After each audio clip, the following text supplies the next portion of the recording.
नमस्कार आदाब, मैं हूं मोइन शेखर। आप देख रहे हैं मुमरा टाइम। दोस्तों, इस वक्त आप मौजूद है चन्नीपाड़ा परिसर में और आज इसी परिसर के अंदर यहाँ की जो एक फाउंडेशन है हुसैनी मुहर्रम फाउंडेशन कमेटी की तरफ से एक कार्यक्रम का आयोजन किया गया था। जैसे कि आप सभी लोग जानते हैं कि 8 मार्च को पूरे विश्व के अंदर जो वुमन डे यानी महिला दिवस मनाया जाता है और आज ही के दिन यहाँ पे इस कार्यक्रम के अंदर जो अहमदाबाद की जो बच्ची थी आयशा खान, जो दहेज की प्रताड़ना का शिकार इतनी बुरी तरीके से हुई कि उसने आत्महत्या कर ली, जिसको लेके पूरे शहर में नहीं बल्कि पूरे देश के अंदर एक हंगामा सा मचा हुआ है जब से उसकी जो वीडियो है वो वायरल हुई है। और उसी आयशा खान को इस कार्यक्रम के अंदर श्रद्धांजलि दी गई और इस कार्यक्रम के अंदर मुमरा शहर की जानी मानी जो महिलाएं थी, जो अलग अलग फील्ड के अंदर मतलब काम करती हैं, कुछ NGOs भी थी उनके अंदर और कुछ राजनीतिक दलों से भी उनका संबंध था, वो सभी महिलाएं आज इस कार्यक्रम के अंदर उपस्थित थी।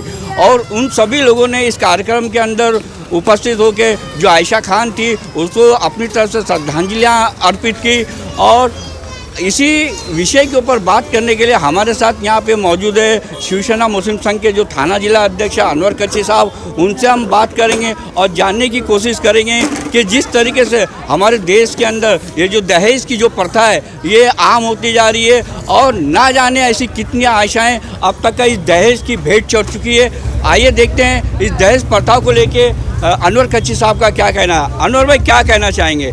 अहमदाबाद की जो आयशा थी उसके साथ में जो दिल दहला देने वाली जो घटना घटी है, जो दहेज की खातिर उसने खुदकशी करने पे मजबूर हो गई थी, जिसको लेके पूरे देश के अंदर एक हाहाकार सा मचा हुआ है, तो क्या कहना चाहेंगे आप इस पूरे घटनाक्रम पर?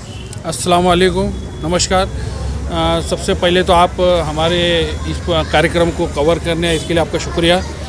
और ये आज जो 8 मार्च है जो महिला डे के तौर पे बनाया था, विश्व महिला दिवस के तौर पे, तो उसी के साथ में मैंने एक सोचा कि क्योंकि ये 10 दिन से जो प्रोग्राम हो गया जो अहमदाबाद का, तो कहीं ना कहीं मेरे दिलो दिमाग में ऐसा ये हो गया कि इसके ऊपर लोगों को जागरूक करना चाहिए। तो इसी को अटैच करके मैंने ये प्रोग्राम किया और ये प्रोग्राम करने का मेरा मकसद ये था कि महिलाओं के अंदर जागरूकता पैदा करें। और आपने देखा होगा कि इसकी आयशा जो लड़की थी उसकी जो वीडियो कितनी दर्दनाक बनाई थी, वो मरते हुए भी हंस रही थी। तो ये जो था ये कहीं ना कहीं मेरे को दिमाग में लग गया। और आज भी हमने देखे हैं कि कहीं गरीब की बच्ची की शादी होती है तो वो दहेज के लिए कितना पड़ताल करना पड़ता है, उनको 10 जगह से मांगना पड़ता है। अगर कोई माँ बाप खुददार है तो वो अपने बच्चे के लिए पूरे घरदार बेच देते, ज़मीन जायदाद बेच देते। यहाँ तक मैंने देखा है कि ब्याज से पैसे लेके भी करते और सालों तक उनका ब्याज भरते रहते और मुद्दल भरते रहते। और कोई गरीब की बच्ची शादी भी करने के लिए वो एक्सेप्ट हो जाता है तो ये कहता है कि भाई हमारे 200 लोग आएंगे, हमारे 100 लोग आएंगे। हालांकि उनको 50 लोग भी खिलाने की उनकी अपनी कैपेसिटी नहीं रहती, मगर गरीब बच्ची की शादी करने के लिए उनको लोगों के सामने हाथ फैलाने पड़ते हैं। तो मैं आपके माध्यम से लोगों से, मुमरा के आवाम से ये, और मुमरा के दानिशमंद है, मुमरा के जो राजनेता है, ये मौलाना है, आलिम है, इन लोगों से मैं, और जो महिला मंडल है जो आपने देखे हर पार्टी की तरफ से, हर NGO की तरफ से महिला आई थी, तो मैं उन लोगों के माध्यम से आने वाले टाइम में एक प्रोग्राम करना चाहूँगा महिलाओं के लिए, जागरूकता के लिए, आयशा के ऊपर एक प्रोग्राम, कि हमको कहीं ना कहीं अभी बड़े लोगों से शुरुआत करनी पड़ेगी।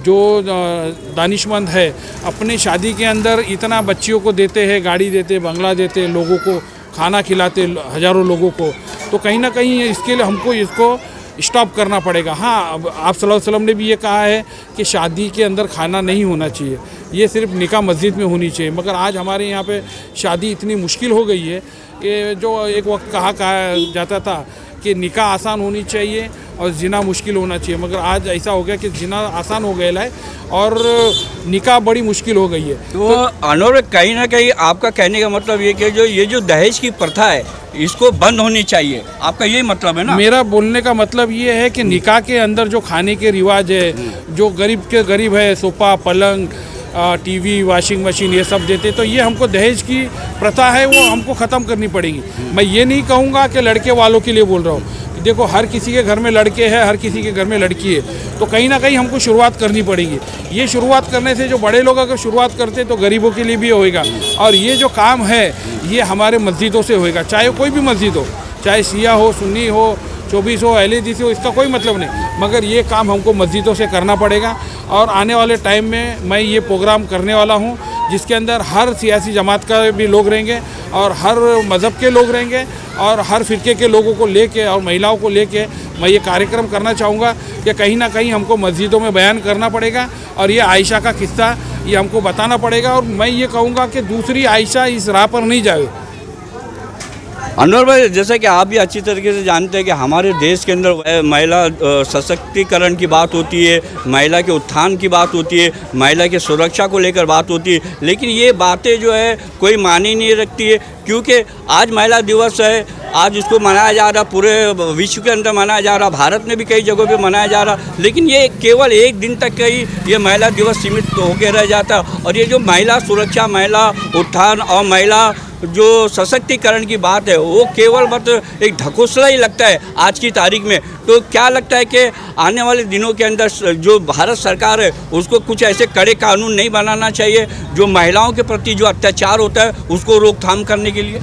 देखो, कानून बनते हैं और कानून तोड़े जाते हैं। ये कायदे हमको घर से शुरुआत करनी पड़ेंगे। और हम मुसलमान हैं, हमको हमारे लिए सबसे बड़ा आइकॉन है आप सल्लल्लाहु अलैहि वसल्लम है, उनका घराना है। तो हमको उनके घराने से और उनके लोगों को बताना पड़ेगा कि हमारे इस्लाम के अंदर ये जायज़ नहीं है, फिर भी लोग कर रहे ले। तो ये हमको कहीं ना कहीं रोकना पड़ेगा और लोगों को जागरूक करना पड़ेगा। और ये जो दहेज प्रथा है, शादी का जो माहौल है, वो हमको कहीं ना कहीं ख़त्म करना पड़ेगा। हमको मस्जिदों के अंदर निकाह का रिवाज चालू करना पड़ेगा और निकाह के अंदर सिर्फ 10 लोग हो। वलीमा आप चाहे जितना बड़ा धूमधाम से करो, उसमें कोई दो राय नहीं है, मगर आपको शादी के अंदर ये कटौती करनी पड़ेगी। और ये काम सबसे पहला मैं महिलाओं से ही मेरी उम्मीद है, क्योंकि महिला जानती है एक महिला का दर्द। तो ये महिलाओं को, अपने घर के आदमियों को बोलना पड़ेगा कि हमको ये नहीं ऐसा करना है। तो मेरी आपके चैनल के माध्यम से तमाम उम्रावासी महिलाओं को ये गुजारिश है कि आपको देखना पड़ेगा। और ये जो आयशा जो सिसक की मरी है, कहीं ना कहीं उसकी कुर्बानी हमको याद रखनी पड़ेगी और उसकी कुर्बानी वेस्ट नहीं जावे, यही मैं लोगों से रिक्वेस्ट करूँगा। मुन्ना भाई, क्या कहना चाहेंगे आज आपके परिसर के अंदर जो हुसैनी मुहर्रम फाउंडेशन, जो आप लोगों की जो एक कमेटी है, उसने कार्यक्रम का आयोजन किया था और इस कार्यक्रम के अंदर अहमदाबाद की जो आयशा खान थी उसको श्रद्धांजलियाँ दी गई। तो मेरा आपसे सवाल है कि कब तक का हम अपनी जो ये इस तरह की जो बहू बेटियाँ जो मार दी जाती है या आत्महत्या करने पे मजबूर हो जाती है, कब तक ऐसे लोगों को श्रद्धांजलि अर्पित करते रहेंगे? ये सिलसिला कहीं ना कहीं तो रुकना चाहिए। क्या कहना चाहेंगे आप इस बारे में? देखिए भाई, आज का ये जब आयशा का ऐसा सुनने को आया तो हमारे कल बैठ करके अनवर कच्ची साहब से हम लोगों की बैठ के बातचीत हुई है कि भाई इसके बारे में कुछ रुकावट करना चाहिए। तो आज महिला दिवस का उपलक्ष्य में यहाँ के तमाम NGO महिलाओं को यहाँ बुलाया, मोहल्ले की औरतों को बुला करके ये प्रोग्राम छोटा सा रखा गया। और यही है कि भाई जो निकाय के मामले में है, जो दहेज की प्रथा है, ये बंद की जाए और जो जुल्म हो रहे हैं लड़कियों पर, गरीबों पर, वो अत्याचार बंद हो जाएं। और गरीबों के नाम पर लोग दुनिया का मांगते हैं, बाद में वो अपना उल्टा सीधा खर्चा करते हैं, वो खर्चे से रुकावट की जाए तो ज़्यादा बेहतर। तो ये जुल्म रुकना बंद हो जाएंगे।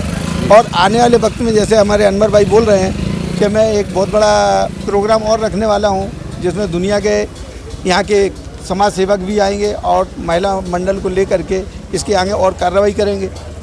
और जो प्रशासन का मामला है, वो उनका तो रोज़ कानून बनता है, रोज़ टूटता है। उन्होंने बोला था कि बेटी बचाओ बेटी पढ़ाओ। क्या है, बेटियों के साथ ये अत्याचार हो रहा है, वो तो सरकार ऐसी है चलती फिरती रहेगी, इसका कोई मायने नहीं है।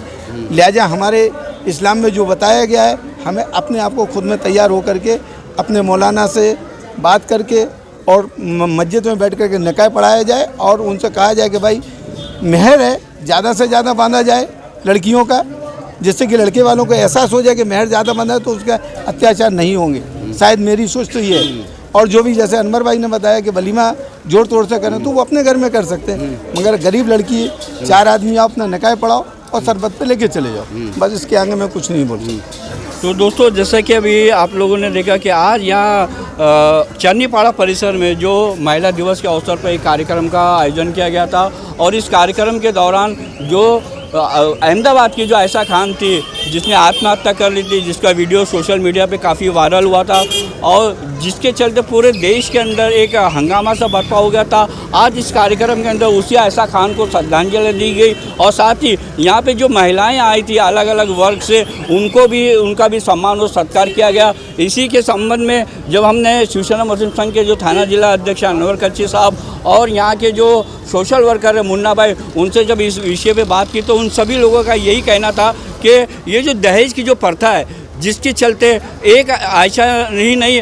ऐसी कई आयशाएं हैं जो अपनी इसका शिकार होती दहेज प्रथा का, और कुछ लोगों को तो मतलब मार दिया जाता है और कुछ लोग जो है आत्महत्या करने में मजबूर हो जाते हैं। और जब तक का ये दहेज प्रथा जो है बंद नहीं होगी, इसी तरीके से आयशा अपनी जानें देती रहेंगी।